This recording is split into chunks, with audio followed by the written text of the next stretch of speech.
tengah prajurit itu ada di tangan Bapak Kepala dan Ibu semua. Kalian harus mempunyai karakter seperti ini supaya prajurit keuangan itu harus tangguh dan profesional dengan integritas yang tinggi dan kemampuan analisis yang tajam. Kenapa kalian harus punya integritas yang baik?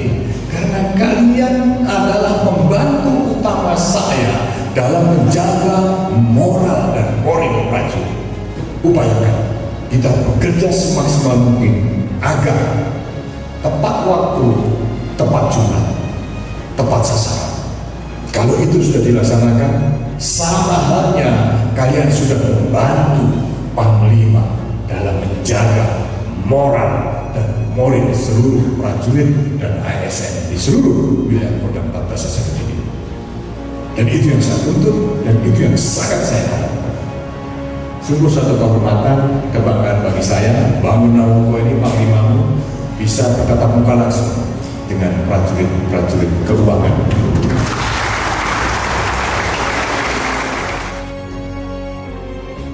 Harus tangguh dan profesional dengan integritas yang tinggi dan kemampuan analisis yang tajam. Ayo!